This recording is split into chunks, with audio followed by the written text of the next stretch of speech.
Pa Chingerezi pali mawu amene amanena kuti beggars cannot be choosers, kunena kuti munthu amene amapemphetsa sasankha chimene inuyo mungampatse ngati chithandizo.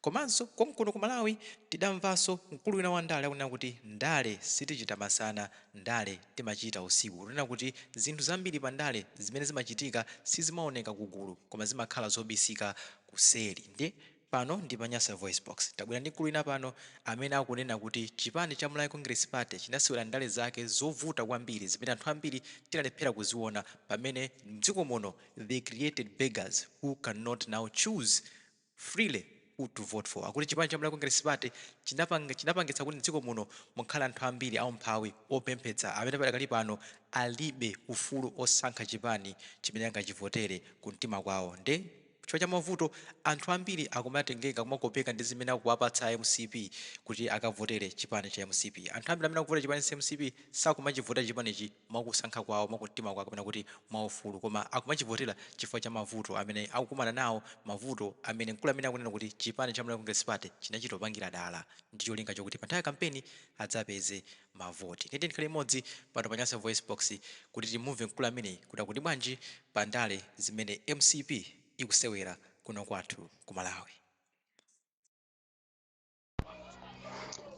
Guys, ngati MCP akuti yawina ku Mangochi wadi imeneyi, ineyo ndikufuna ndikuwuzeni kunena kuti ku Mangochi ndizovuta kuti MCP ingawine. Izozo ndiye mundimvetsetse. Koma ngati yawina njira imene akugwiritsa ntchito a MCP ndiyoyenera kuti a Electoral Commission alowererepo chifukwa chakuti pakumakhala bribe. Mumaziwa pa chizungu amati kodi ndinganene kuti bwanji, komano kumuyika munthu pa hook kamene kuti pambedza kuti ukapanda kupanga chonchi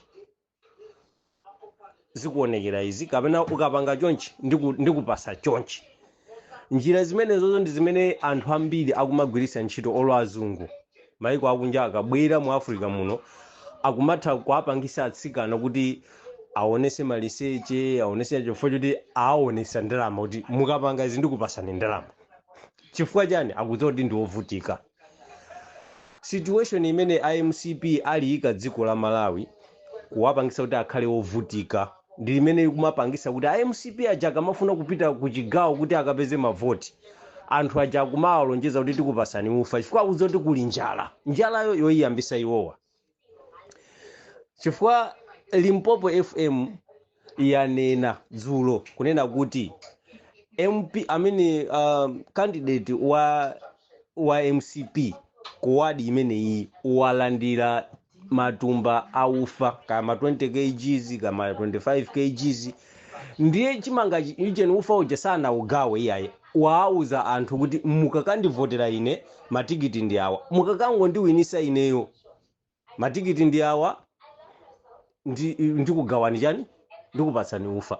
Anthu oti ali ndi njala mapeto ake akumakapezeka kuti sakumagwiritsa ntchito iwo conscience yawo kapena kufuna kwawo kuti if munthu tikumvotera ndi uyu, koma chifukwa cha awuzire kuti apapa nanga ndikufuna ufa uja kunyumba kulibe china chilichonse.